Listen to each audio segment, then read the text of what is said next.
Movie के start में हम आयरिस को देखते हैं जो इस मूवी का मेन कैरेक्टर होती है। दरअसल आयरिस जब छोटी थी तभी उसके पेरेंट्स की डेथ हो गई थी। इसी वजह से आयरिस को अपना स्कूल छोड़ना पड़ा ताकि वो अपने भाई की देखभाल कर सके। लेकिन आयरिस के ब्रदर को बोन मैरो फेलियर होता है और अपने भाई के ट्रीटमेंट के पैसे ना होने की वजह से आयरिस जॉब के लिए इंटरव्यू देने जाती है। अब आयरिस अपने भाई के डॉक्टर के पास जाती है जहाँ उसे उस डॉक्टर का फ्रेंड मिलता है। अब यहाँ डॉक्टर आयरिस को बताता है कि शेफर्ड काफी सालों से लोगों की मदद करते हुए आ रहा है और क्योंकि वो उन लोगों को दर्द समझता है इसी वजह से वो आयरिस की भी हेल्प करना चाहता है। अब डॉक्टर का फ्रेंड आयरिस को ऑफर करता है कि उसके पास सोल्यूशन है जिससे उसकी सारी प्रॉब्लम्स ठीक हो सकती हैं और उससे उसे इतने पैसे मिल सकते हैं कि उसे कभी भी काम करने की जरूरत नहीं पड़ेगी। इनफैक्ट वो उसके भाई के लिए डोनर भी ढूंढ कर ला देंगे और इसके लिए बस आयरिस को उसके घर पर डिनर के लिए आना होगा जहां उसकी तरह कई लोग होंगे जिसके साथ उसे गेम खेलना होगा और जो उस गेम में आखिर तक सरवाइव कर गया तो उसका पूरा खर्चा वो लोग देंगे। अब यहाँ आयरिस काफी ज्यादा खुश हो जाती है, साथ ही साथ वो काफी फिक्रमंद हो जाती है क्योंकि जाहिर सी बात है उसे उस गेम के बारे में कुछ भी नहीं पता है। जिस पर डॉक्टर उसे कहता है कि उसे इसमें डरना नहीं चाहिए और वो भी इस गेम को खेल चुका है और आज उन्हीं की वजह से वो अपनी स्टडी कंप्लीट करके यहाँ तक पहुँचा है। अब आयरिस को कॉल आती है जहाँ उसे पता चलता है कि जिस इंटरव्यू के लिए वो गई थी वो जॉब किसी और को दे दी गई है। जिस पर आयरिस काफी ज्यादा सैड हो जाती है और तब वो डिसाइड करती है कि वो इस डिनर पर जाएगी। लेकिन वो अपने भाई को ये सब के बारे में नहीं बताना चाहती थी जिस पर वो उसे झूठ कह देती है कि वो अपने फ्रेंड के साथ डिनर पर जा रही है। अब शाम को एक कार आयरिस को पिक करती है। हम यहाँ वो घर को देखते हैं जहाँ आयरिस को लेकर जाया जाता है और ये घर जंगलों के बीचों बीच में होता है। अब यहाँ आयरिस को लिविंग रूम में ले जाया जाता है जहाँ उसी की तरह 7 प्लेयर्स होते हैं जिनमें से कार्ल और ल्यूकस आयरिस से मिलते हैं और वो लोग उसे बाकी मेंबर से इंट्रोड्यूस करवाते हैं जिनमें से एक पीटर होता है जो कि अल्कोहलिक इंसान था जिसने अपने पूरे पैसे डुबा दिए थे। फिर वो एक बूढ़ी औरत से मिलवाते हैं जो कि पैरालाइज्ड होती है। फिर वो ट्रेविस को दिखाता है जो कि आर्मी में था और अब उसकी फाइनेंशियल हालत ठीक नहीं होती और एक लड़की जो काफी शांत होती है जिसका नाम एमी होता है और एक बूढ़ा आदमी। अब यहाँ पर एक गार्ड आता है और उन्हें अपनी मोबाइल फोन्स और बाकी सामान रख कर डाइनिंग टेबल पर आने का कहता है। अब सब लोग डिनर टेबल पर बैठ जाते हैं। तभी वहाँ पर शेफर्ड और उसका बेटा और बटलर आ जाता है। तभी वहाँ पर डिनर लाया जाता है जिसमें उन्हें मीट और ड्रिंक सर्व किया जाता है। तभी आयरिस शेफर्ड को कहती है कि वो बचपन से ही वेजिटेरियन है और वो ये मीट नहीं खा सकती। जिस पर शेफर्ड उसे कहता है कि अगर उसने ये मीट पूरा खा लिया तो उसे $10,000 देगा।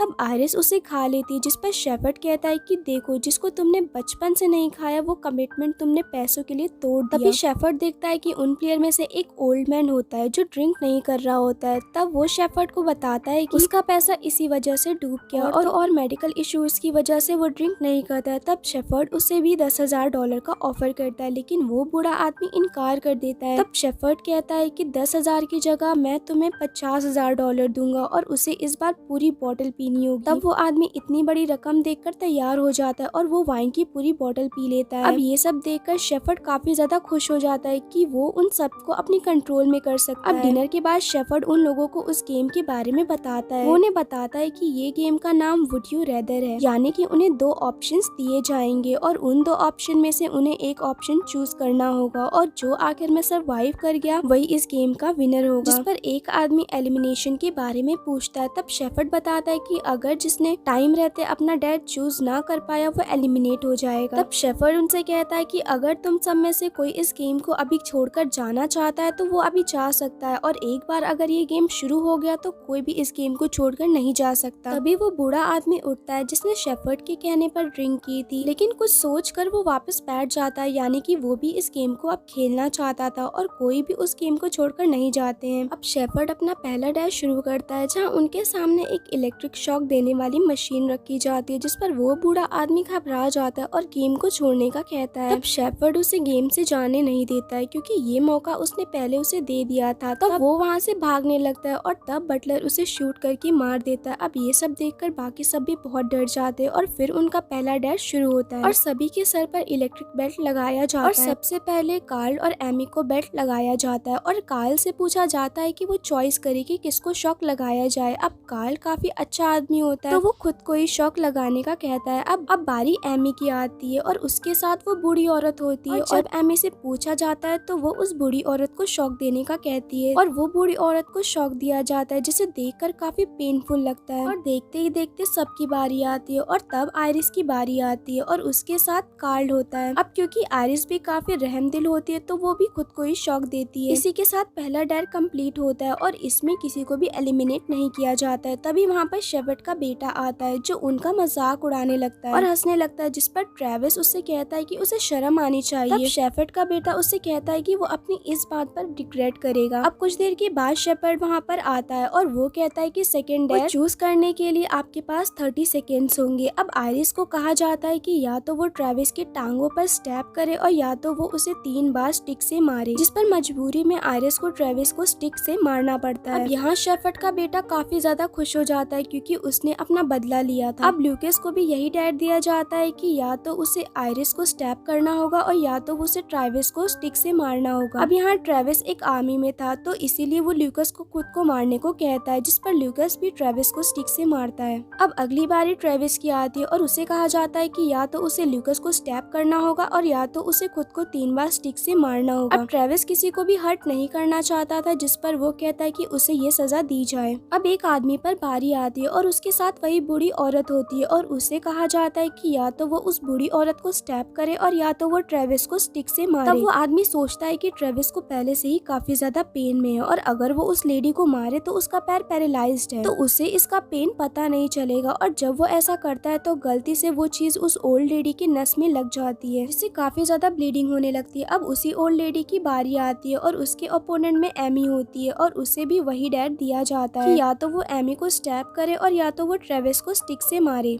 तब वो ओल्ड लेडी एमी से बदला लेती है और उसे स्टैप करती है। अब एमी की बारी आती है और उसे कहा जाता है कि या तो वो ट्रेविस को मारे और या तो वो किसी भी पार्टिसिपेंट को कहीं भी स्टैप करे, जिस पर वो आयरिस को स्टैप करती है। अब इसी बीच हमें पता चलता है कि वो ओल्ड लेडी मर चुकी है और तब उसकी बॉडी को उस रूम से बाहर निकाल दिया जाता है। और अब बारी कार्ल की आती है और उसे भी ट्रेविस को मारना या तो ल्यूकस के पैर में स्टैप करना होगा। अब यहाँ कार्ल समझ जाता है कि ये गेम सर्वाइवल का है और उसे इस गेम में किसी तरह सर्वाइव करना होगा। अब यहाँ ट्रेविस काफी ज्यादा पेन में होता है लेकिन कार्ल उसी को ही जाकर मारता है और इसी वजह से ट्रेविस की भी मौत हो जाती है। अब शेफर्ड और बटलर दूसरे डेयर के बारे में सोच ही रहे होते हैं कि तभी वो सब मिलकर अटैक कर देते हैं ताकि वो लोग वहाँ से बचकर निकल सके, लेकिन इसी बीच कार्ल की मौत हो जाती है और तब शेफर्ड सबको ऑर्डर देता है कि सब वहाँ पर बैठ जाए, जिस पर सब डर कर बैठ जाते हैं। अब दूसरी तरफ आयरिस के डॉक्टर को काफी गिल्ट होता है आयरिस को लेकर क्योंकि वो इस गेम के बारे में जानता था और वो वहाँ पर आ जाता है ताकि वो उन सबको बचा सके, लेकिन वो लोग उसे भी शूट करके मार देते हैं। अब गेम फिर से स्टार्ट होता है जिस पर शेफर्ड उन्हें बताता है कि या तो उन्हें बड़े से ड्रम में पानी के अंदर 2 मिनट तक सांस रोककर रखना और दूसरा ऑप्शन यहाँ पर रखे एनवेलप है जिसे उन्हें चूज करना होगा। तभी एक आदमी एनवेलप को चूज करता है जिसमें एक क्रैकर बना होता है। तब शेफर्ड उसे बताता है कि उसे अपने हाथों में क्रैकर रखना होगा और उसे फोड़ना होगा, जिस पर उस आदमी को लगता है कि ये तो आसान है, लेकिन तब उसके हाथ पर एक बॉम्ब रख दिया जाता है और उसे टेप से बांध दिया जाता है और उस बॉम्ब के फटते ही उस आदमी का हाथ भी फट जाता है और उसकी भी मौत हो जाती है।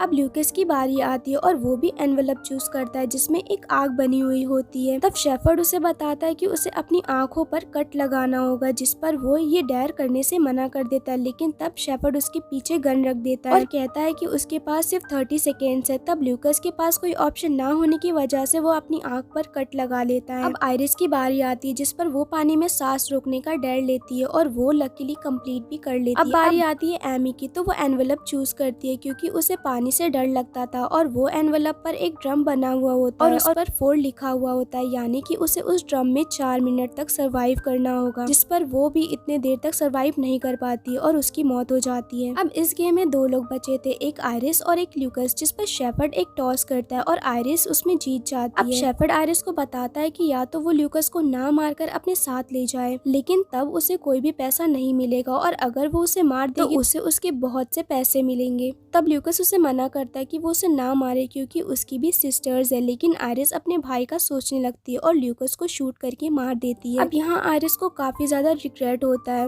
अब शेफर्ड उसे बहुत सारे पैसे देता है और बताता है कि उन लोगों ने उसके भाई के लिए डोनर भी ढूंढ लिया है। आयरिस जब अपने घर पर पहुंचती है तो देखती है कि उसका भाई सो रहा होता है और तब वो वहाँ देखती है कि उसके भाई ने पॉइजन खाकर सुसाइड कर लिया था। आयरिस ये सब देखकर काफी ज्यादा रोने लगती है और यहीं पर ये मूवी एंड हो जाती है। अगर आपको मेरी एक्सप्लेनेशन पसंद आई हो तो चैनल को सब्सक्राइब करना ना भूलना। Thank you for watching.